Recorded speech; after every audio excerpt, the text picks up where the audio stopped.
Boa tarde, voltamos a encontrar-nos aqui.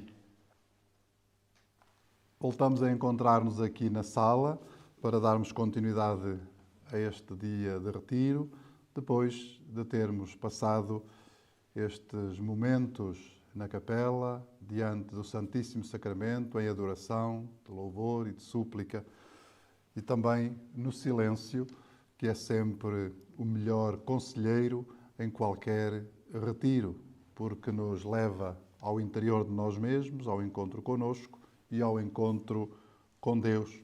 E também nisso nós seguimos os passos de José, o homem que vive no silêncio, e os passos de Maria, que considerava ou meditava todas as coisas que iam acontecendo no seu coração. É uma expressão que temos no Evangelho e que ocorre simplesmente e somente para referir essa atitude de Maria.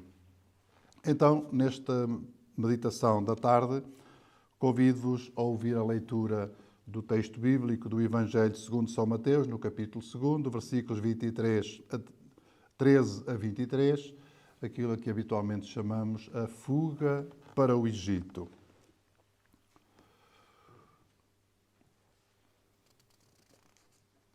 Então, depois de partirem, o anjo do Senhor apareceu em sonhos a José e disse-lhe: Levanta-te, toma o menino e sua mãe, foge para o Egito e fica lá até que eu te avise, pois Herodes procurará o menino para o matar. E ele levantou-se de noite, tomou o menino e sua mãe e partiu para o Egito, permanecendo ali até à morte de Herodes. Assim se cumpriu o que o Senhor anunciou pelo profeta: do Egito chamei o meu filho. Então Herodes, ao ver que tinha sido enganado pelos magos, ficou muito irado e mandou matar todos os meninos de Belém e de todo o seu território, da idade de 2 anos para baixo, conforme o tempo que diligentemente tinha inquirido dos magos. Cumpriu-se então o que o profeta Jeremias dissera. Ouviu-se uma voz em Ramá, uma lamentação e um grande pranto. É Raquel que chora os seus filhos e não quer ser consolada porque já não existem.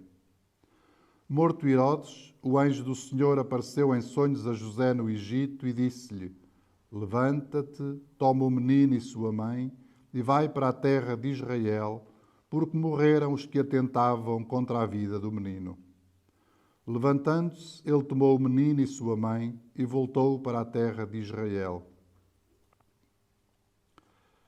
Porém, tendo ouvido dizer que Arquelau reinava na Judeia, em lugar de Herodes, seu pai, teve medo de ir para lá. Advertido em sonhos, retirou-se para a região da Galileia e foi morar numa cidade chamada Nazaré. Assim se cumpriu o que foi anunciado pelos profetas: ele será chamado Nazareno. Dentro das narrativas da infância de Jesus, o evangelista São Mateus oferece-nos este episódio da fuga para o Egito no contexto da matança dos inocentes por ordem do rei Herodes. Estamos diante da oposição que os poderes deste mundo fazem a Jesus, o Filho de Deus, em quem veem um concorrente de desigual importância e valor.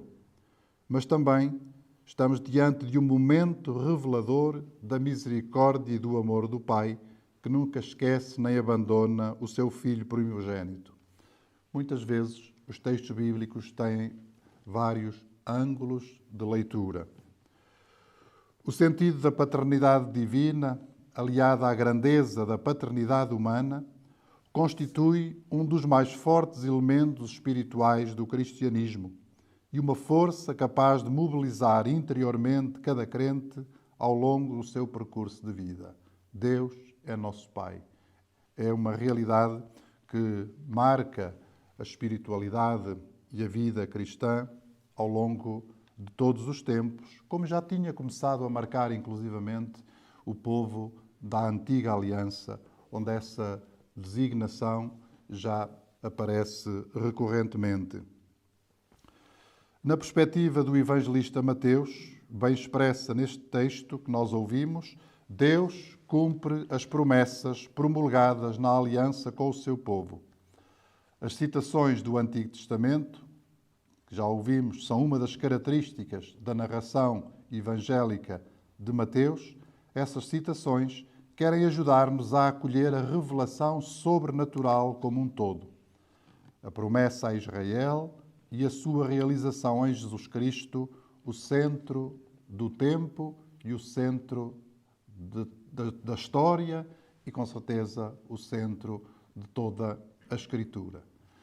Jesus Cristo, não só o centro, mas como aquele que dá unidade a toda a história da salvação e a todo o texto das Sagradas Escrituras.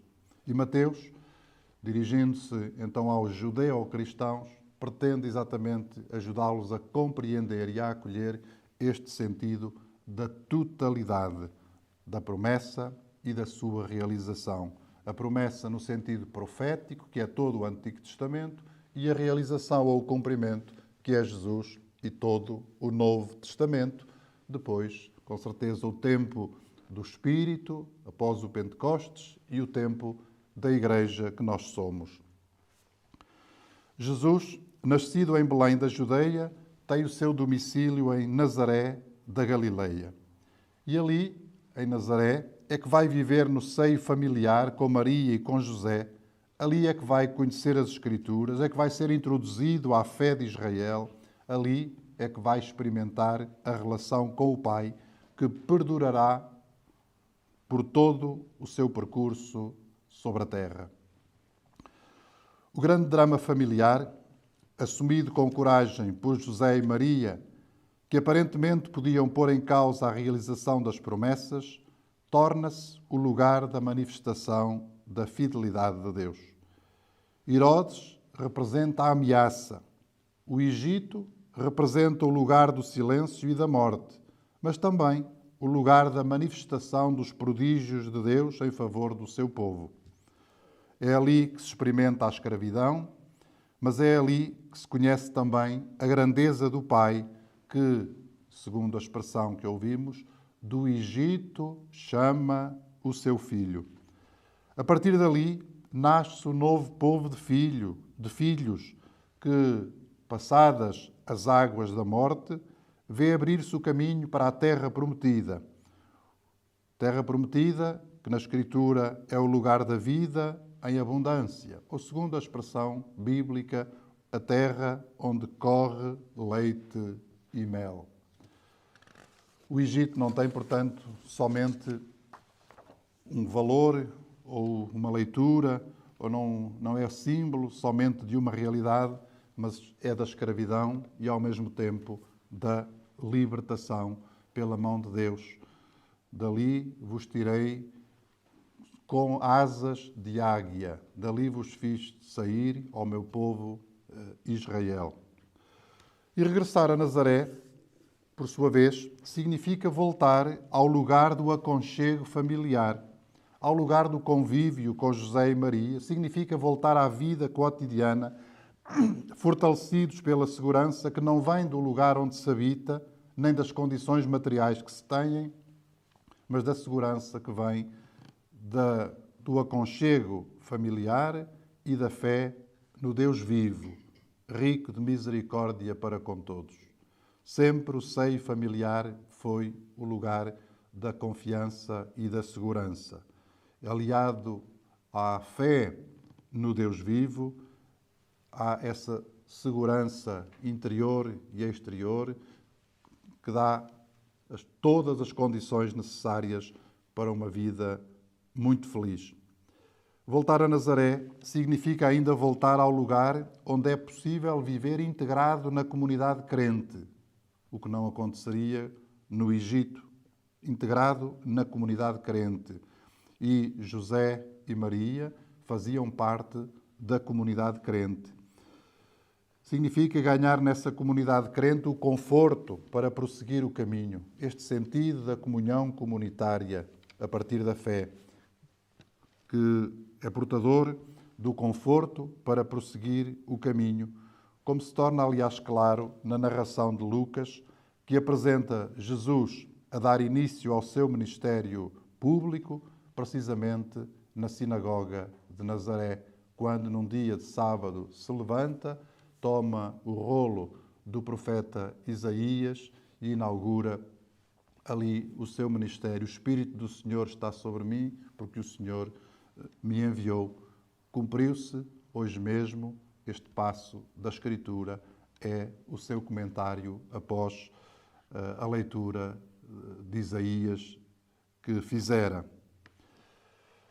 Para além de outros aspectos que poderíamos considerar a partir deste texto da Palavra de Deus, voltamos hoje o nosso olhar, de um modo especial, para a relação de Jesus com José e Maria, que se tornaram para ele os primeiros rostos do amor e da misericórdia de Deus Pai. Os primeiros rostos do amor e da misericórdia de Deus Pai.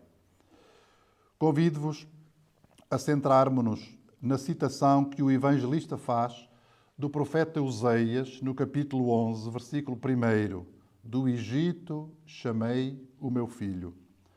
Ao mesmo tempo que pretende referir a libertação realizada por Deus em favor do seu povo, leva-nos igualmente a conhecer o coração de Deus Pai, tornado presente e atuante no coração de José e de Maria, os pais que cuidam do filho e se põem ao serviço da revelação de Deus Pai, precisamente ali no seio familiar. É muito significativa esta citação que o evangelista faz do profeta Oseias, se tivermos em conta que é ele, Oseias, quem de forma mais sublime descreve os gestos paternos e, ao mesmo tempo, maternos de Deus na sua relação com Israel, com a criança, com o menino. E podemos entender também, com certeza, na sua relação com Jesus e na sua relação com a humanidade. As palavras de Oseias são efetivamente densas, por um lado, e marcadas pelos sentimentos humanos mais refinados, por outro. José, enquanto homem justo e fiel a Deus e à fé, apreendeu com toda a certeza esse modo de ser de Deus enquanto Pai, esse nome de Deus que é misericórdia, e aprendeu no seio familiar em que José e Maria lhe transmitiram. Mas, se quisermos ter em conta a dimensão da paternidade, podemos pensar, sobretudo, em José a transmitir este sentido da paternidade humana e, por meio dele, o sentido da paternidade divina. Jesus teve, de algum modo, em José, o primeiro catequista, por um lado, e o primeiro espelho do rosto de Deus Pai. Vale a pena revisitar, por isso, o profeta Oseias, tendo em conta que, na tradição bíblica, o Egito era também o lugar do refúgio, o lugar para onde Deus conduz alguns personagens notórios da história de Israel em tempos de perigo e quando está posta em causa a sobrevivência do seu povo de filhos. Quando a ameaça de morte recai sobre Jesus, o filho, por meio de José, Deus conduz-lo temporariamente ao Egito, para aí manifestar a sua glória, o mesmo é dizer, o seu amor e a sua misericórdia infinita. Quando no Evangelho, após o batismo de Jesus, se ouve a voz vinda do céu proclamar: "Este é o meu Filho muito amado", está a avivar-se toda a experiência do povo revelada no Antigo Testamento, segundo a qual Deus é Pai, e a certeza de que em Jesus todos somos filhos. Oseias, o profeta, ao falar da experiência de Deus realizada pelo povo no deserto após a saída do Egito, usa expressões como: quando Israel era ainda menino, eu amei-o e do Egito chamei o meu filho. E depois completa esta expressão com outras referentes a gestos concretos de amor próprios da relação familiar na vida cotidiana, próprias dos que têm o pai ou a mãe e que mostram ensinar a andar, trazer nos braços, cuidar deles, segurá-los com laços humanos e laços de amor, encostar contra o rosto, acariciar as faces, dar alimento. São expressões do capítulo 11 do profeta Oseias que caracterizam a relação do pai com o seu filho e são gestos e atitudes que tanto podem ser paternos como maternos. É curioso, foi sobretudo a partir deste texto do profeta Oseias que o Papa João Paulo I teve aquela quase ousadia de falar do rosto paterno e materno de Deus. Podemos dar largas à nossa capacidade de contemplar José e Maria a cuidar desta forma daquele Jesus a quem Herodes queria dar a morte. Na relação da figura paterna com Jesus, podemos ver como num espelho a catequese da vida familiar a comunicar como é a relação do pai com o filho muito amado. Na sua humanidade, Jesus acolhe a experiência do povo de Deus precisamente ao colo de José, homem justo e fiel, também ele enamorado pela certeza de ser filho de Deus Pai.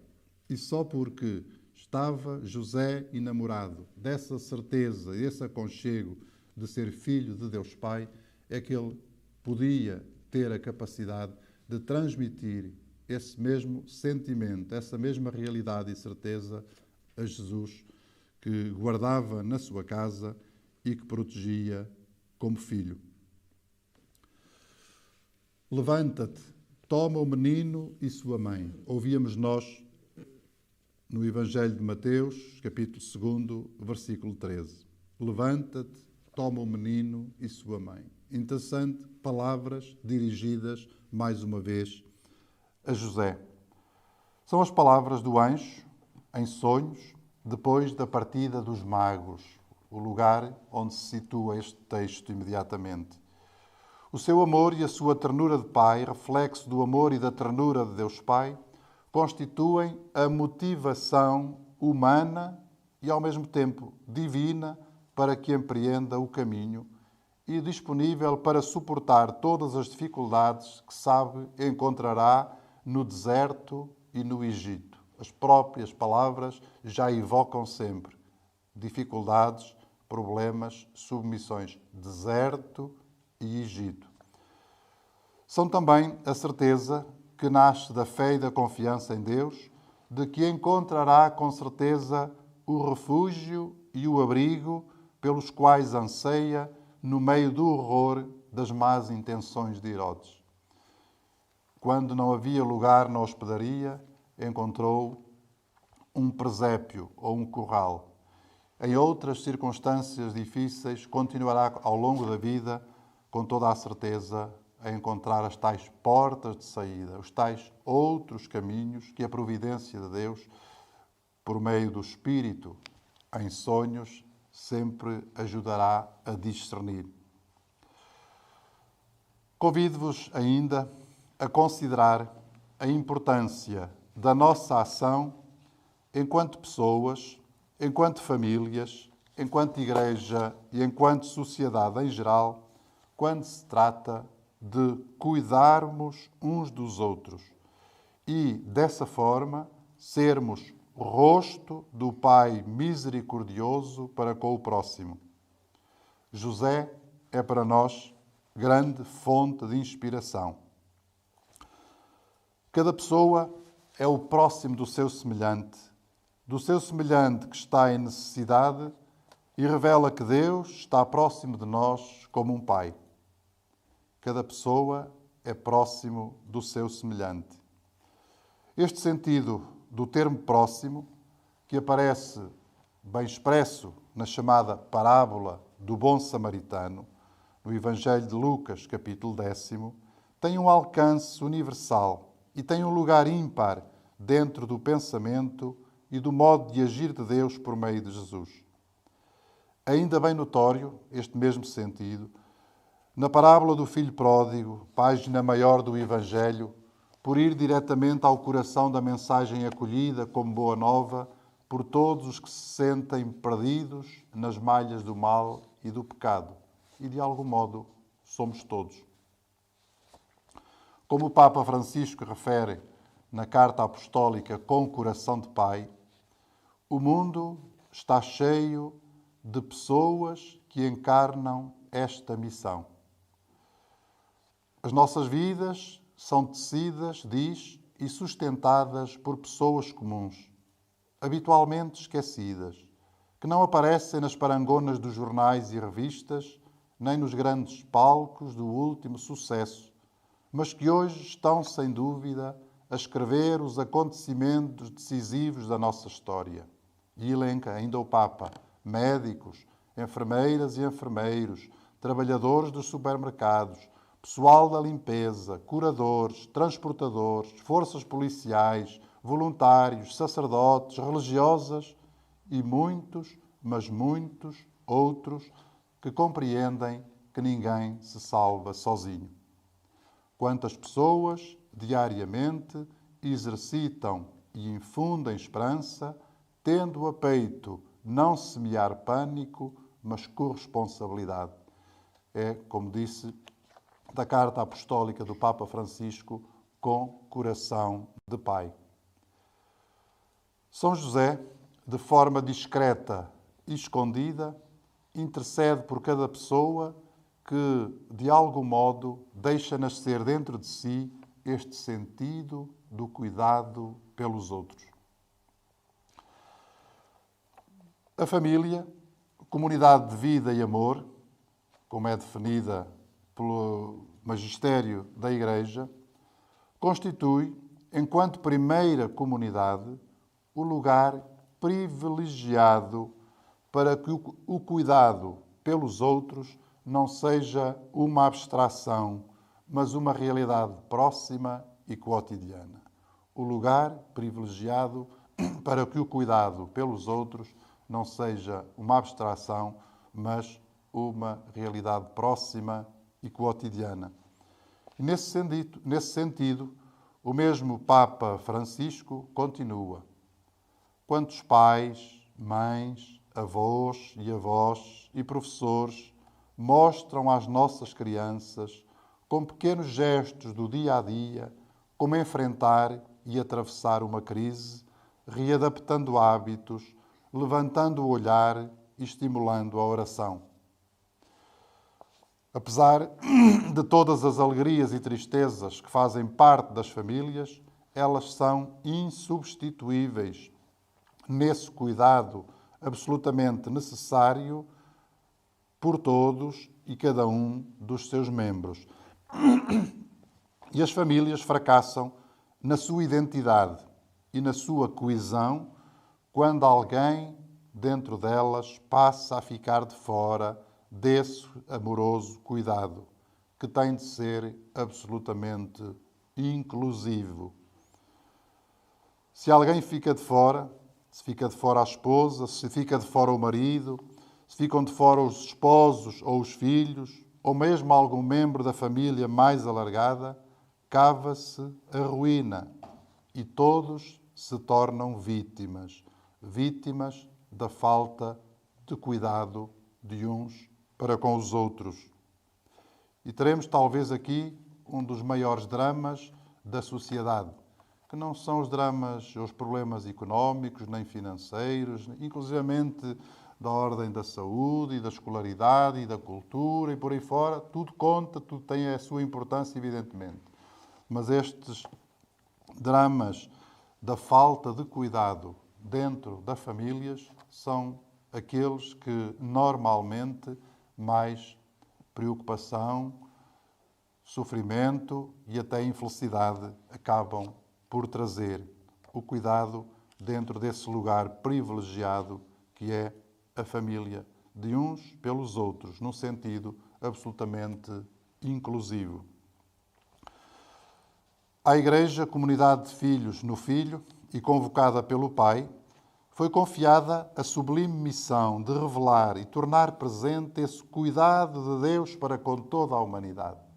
Ao mesmo tempo que a Igreja sente que é cuidada por Deus, com a proteção de José e de Maria, ela sente que tem uma missão e que elemento importante da sua missão é exatamente manifestar, dar a conhecer, dar sinais reais e concretos desse cuidado que Deus tem com toda a humanidade e encontrar os meios adequados para realizar esta missão, que hoje, efetivamente, constituem um elemento central do processo de evangelização. Quantas pessoas rezam, se imolam e intercedem pelo bem de todos, refere ainda o Papa Francisco, introduzindo este outro elemento, que é a entrega, que é o serviço e que é a oração. Esta outra dimensão que faz parte integrante da nossa condição de cristãos, para estarmos em comunhão com o Pai e termos as forças necessárias para a comunhão, para o cuidado, para com o próximo. Quantas pessoas rezam, se imolam e intercedem pelo bem de todos. E diz isto numa clara alusão à dimensão crente da nossa vida, da vida de muitos. Podíamos alargar, referindo-nos à missão da Igreja enquanto curadora das dores espirituais da humanidade. Curadora das dores espirituais da humanidade.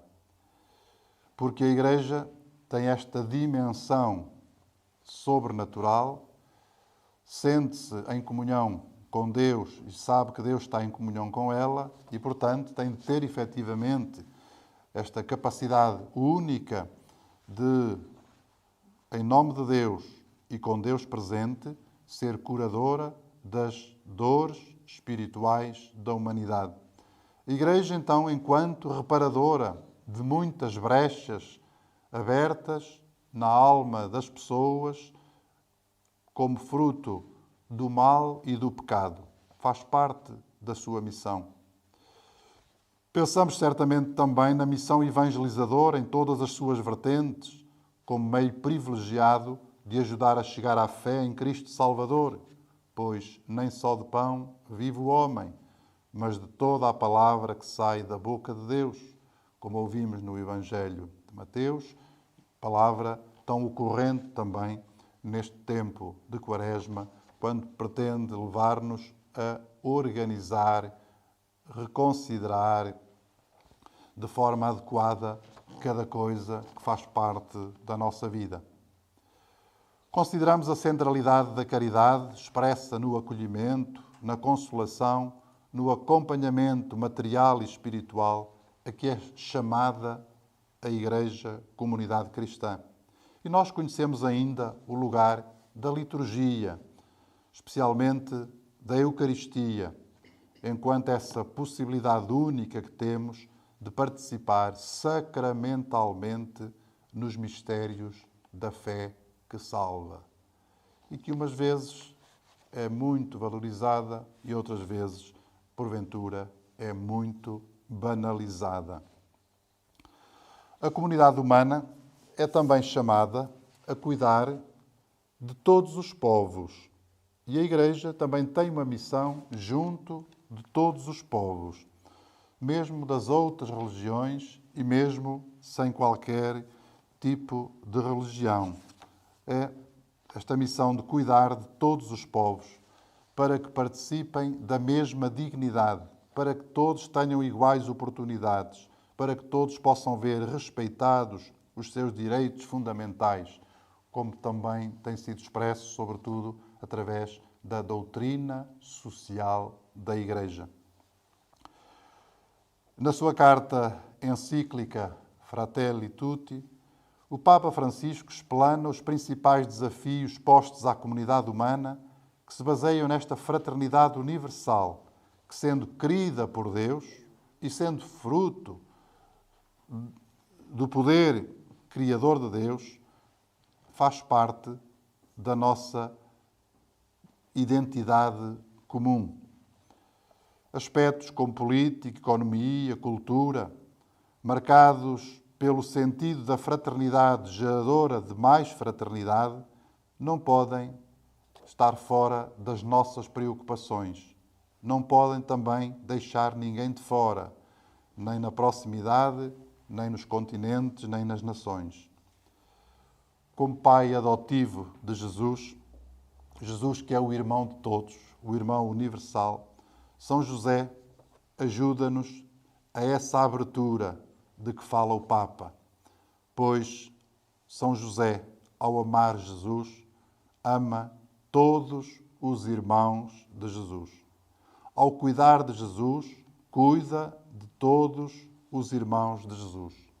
Cuida, por isso, de todos nós e intercede junto de Deus para que nos livre de todos os males, particularmente de todos os horrores da morte, como cuidou e intercedeu por Jesus, o Filho, que estava à beira desses grandes horrores da morte.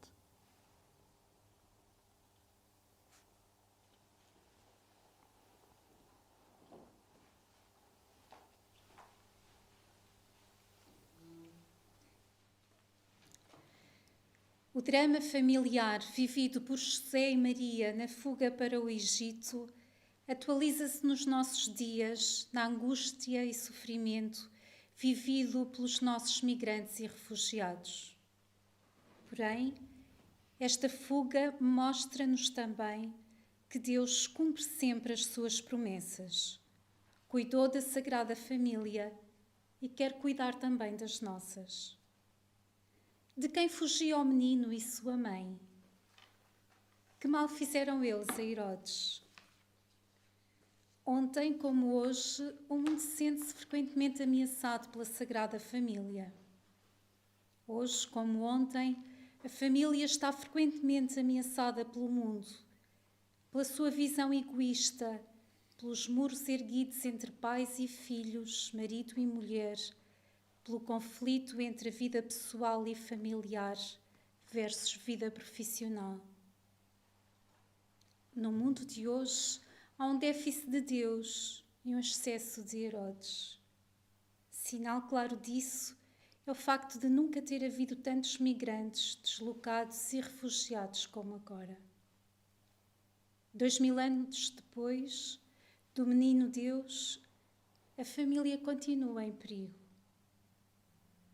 Mesmo na nossa diocese, na nossa comunidade, porventura ao lado da nossa porta, há famílias que sofrem de fome, de frio, de exclusão, de indiferença.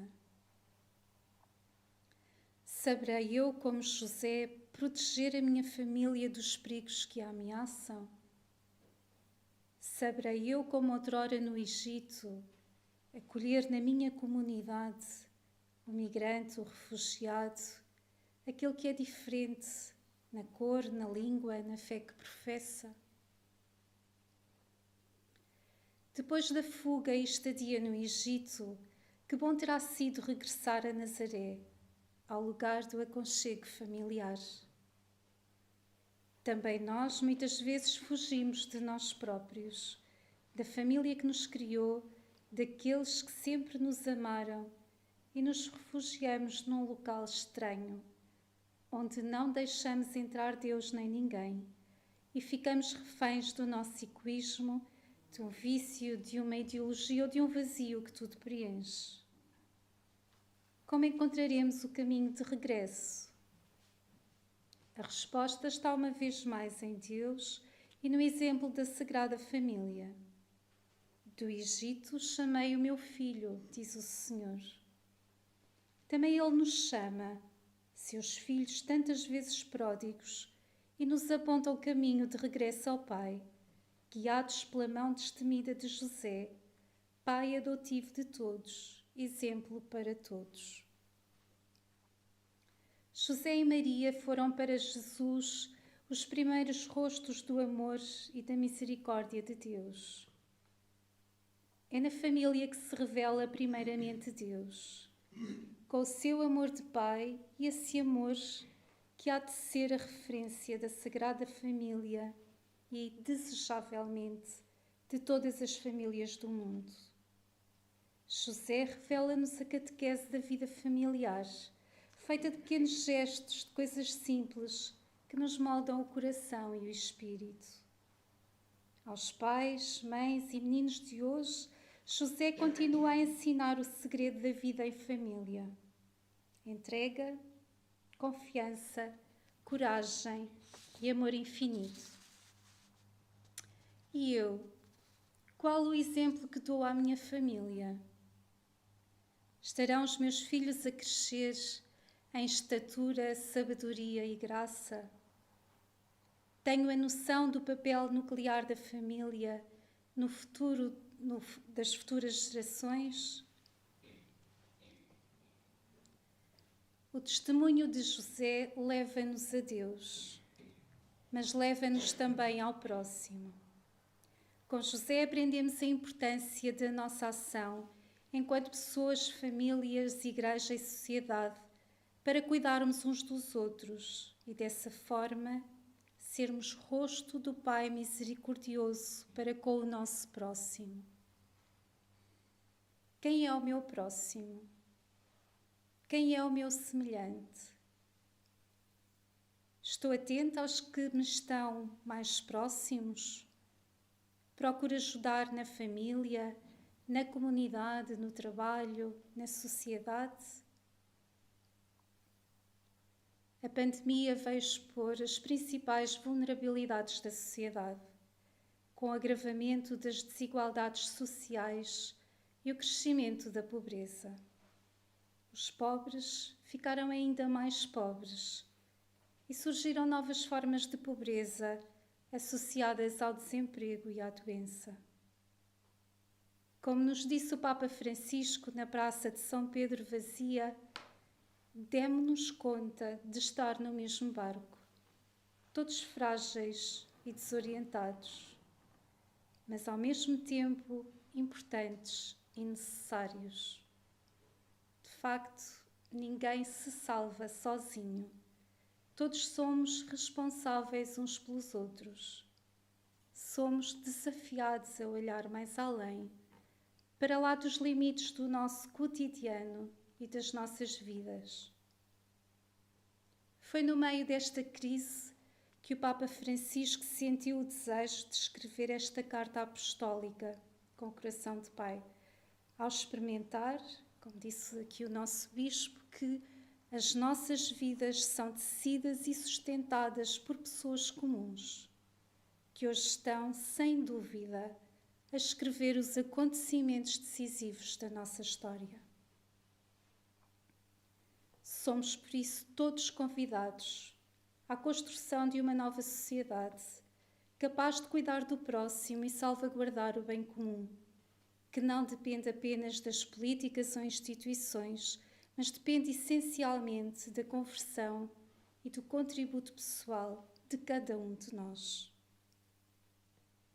Todos podemos encontrar em São José o homem que passa despercebido, o homem da presença cotidiana, discreta e escondida, um intercessor, um amparo e um guia nos momentos de dificuldade, disse o Papa Francisco.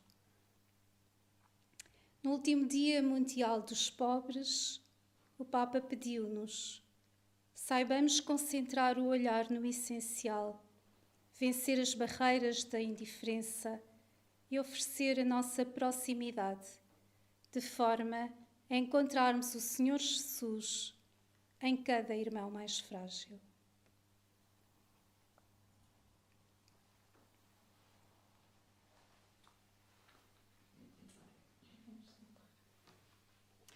Bom, agora chegou o momento da partilha. Vamos aqui tentar reorganizar-nos e ver se é possível comunicarmos com facilidade. Queria só, por um lado, pedir-vos muito que colaborassem, que fizessem a vossa partilha, mas que a fizéssemos de uma forma organizada e, por outro lado, de uma forma sucinta, de forma a darmos tempo e espaço a todos os participantes para darem o seu testemunho. Portanto, organizem as ideias, pensem uma frase, eventualmente podem até escrever, para depois, de uma forma organizada e rápida, poderem dar um testemunho relacionado, obviamente, com esta temática do nosso retiro, com coragem criativa, levanta-te, sob a inspiração de São José. Vão reparar que o vosso microfone fica desbloqueado e, portanto, esse será o momento em que cada um poderá participar. Podem inscrever-se levantando a mão ou mesmo escrever no bate-papo, dizerem o vosso nome e que estão interessados em falar. Vamos então tentar. Ricardo, achas que é possível?